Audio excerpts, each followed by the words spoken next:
So what we're talking about right now is work behaviors. In this chapter, we're focusing on the things that are impacting what we care about as managers in organizations, right? In terms of measurable things. We care about behaviors, the things people do, their actions.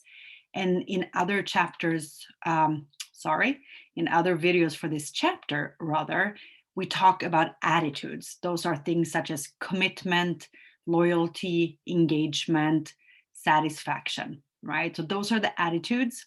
This table right here covers the behaviors. Those are the things that are observable, that we can see. So the table gives us the factors that are the strongest predictors in terms of these outcomes, these work behaviors. So the way this is working, obviously, not maybe not obviously, is that these factors, be it mental ability or work attitude or age, right? These are the factors. They influence the behaviors, right? There's a cause and effect relationship here. So that is what this table is explaining. We have 4 work behaviors. We have job performance, which is in its definition, that's the task performance that we do, that we're paid to do. So this is essentially your job description. Organizational citizenship behaviors are the things that you do extra, things that are not required per se by your job description. It's rather the over and beyond extra mile behaviors that really is helpful to the organization, but they don't really require you to do it. Although if you're seen as a helpful person, that is probably influencing the perception of your actual job performance. Absenteeism are absences from the job. They're typically unscheduled, meaning they're not vacation, but you call in on a Tuesday or the employee calls in on a Tuesday to call in sick or their child is sick. That would be an absent day. And then we have turnover, which means that the employee leaves the organization. We can talk about voluntary or involuntary turnover. The voluntary part is when the employee leaves on their own accord. They choose to do so. And involuntary turnover would be that the organization is asking the employee to leave. So with that in mind, we can also pay a little bit of attention to the actual factors themselves.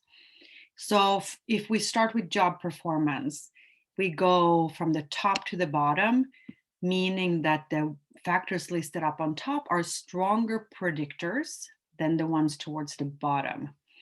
So the first one here is general mental ability. General mental ability is the same as your cognitive ability.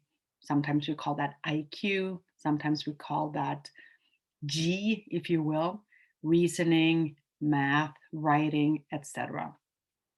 Overall, it's better to have higher levels of mental ability than not, but it's especially crucial for complex jobs and jobs where we have to do a lot of learning or quickly learn things. Although there might also be jobs where you don't want people to have higher levels of general mental ability because they might get too bored in their job. But on average, we are quicker learners and we can take on more complex situations and tasks the higher the mental ability. Then there is organizational justice and interpersonal relations. We pay attention to the way we're treated. Do you feel unfairly treated by your organization or by your manager or by the team? Do you have a supportive manager? Is your manager caring? How is the team? We pay attention to these pretty strongly. And when we feel unfairness or we feel where our manager doesn't care about us, we leave the organization, right? There is a saying that employees leave managers, they don't leave jobs. Stress. Stress causes us to focus on what is going on that is causing the stress. It diverts our attention from the job itself. And so being in a stressful role means we're not going to be as productive with our job performance. There is role ambiguity, meaning we don't necessarily know what is expected from us. And we can also talk about role conflict, that we have conflicting tasks, whether that's instructions or time, some way that we have conflicting items that we're supposed to focus on, reduces job performance. Happy, right? If you're happy, satisfied, you have a greater level of performance, and you're dissatisfied, you tend to have lower levels of job performance. And then personality, especially conscientiousness, and that comes from the big five. So you can go back to the big five, which is also talked about in the same chapter as we are in now, which is chapter 3. And the big five personality framework, we know that conscientiousness is the strongest predictor of job performance out of the personality traits, because it tells us that you are dependable and goal oriented and organized, etc., which obviously correlates positively with job performance. Then we move over to the organizational citizenship behaviors. Here we see organizational justice, unfairness, interpersonal relations, caring, supportive managers and teams as the stronger predictor. Why? Because over here in the job performance domain, we still get paid to do our job, even if we feel unfairly treated, right? So as long as we get paid to do the job, we typically do it, although we might shirk and there might be other behavior corrections. But for the organizational citizenship behaviors, remember, these are extra. This is the extra stuff we do. And so if we are not feeling it, we are not going to do it. We're not going to do the extra stuff. But if we are, right, on the opposite side, I should say that if we do feel that our manager is supportive and caring towards us and treats us fairly, then we want to go over and beyond. Being agreeable and conscientiousness, again, personality traits from the big five. The higher those are, the higher your extra behaviors tends to be, the extra citizenship behaviors. You're happy with your job and you tend to be older. We see higher levels of OCBs.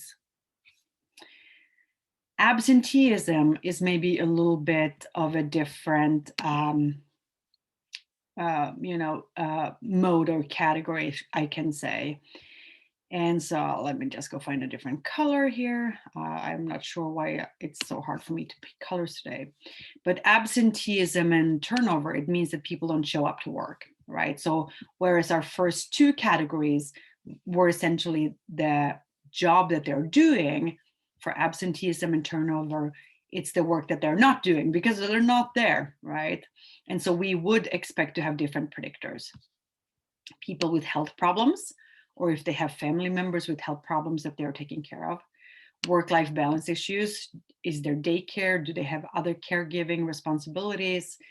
How is the schedule conflicting with availability of care and the daycare, etc.? Those impact absenteeism. Feeling unhappy, there should be an end parenthesis here, I see, right? Unhappy, dissatisfied. We have low organizational commitment. Both of these are attitudes, and not attitude as you have an attitude, but attitudes as a measurable thing in an organization. And when those are higher, so dissatisfaction is higher, absenteeism is higher as well. Organizational justice, obviously, you feel unfairly treated, you might be less likely to come in. And we see age here again. The younger the employee, the more they tend to be absent, because remember, we become more conscientious the older we get.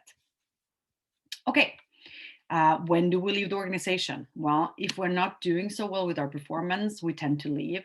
Again, dissatisfaction, these negative work attitudes show up again. If we are unhappy and this is not a good spot for us, we tend to leave. A lot of stress, too much work, we can't reduce the stress. That is causing psychological, physiological, and even behavioral consequences. And one of those behavioral consequences would be turnover. We leave. Personality keeps coming back. Here we're also adding emotionally stable. Sometimes we call that neuroticism. This one is also from the big five. So all these three right here, conscientiousness, neuroticism, emotional stability, and agreeableness, are from the big five. So worth a visit. Also under that Big Five video, I popped in a link for a short Big Five personality test if you're curious about your own setup for that. Age shows up here again. Younger people leave quicker. We know that we see more job hopping in the younger generations, and correlated with that is shorter tenure, meaning you've been with the company a shorter amount of time. So not surprising. So this is a heavy table in terms of information, and I ran through it quickly.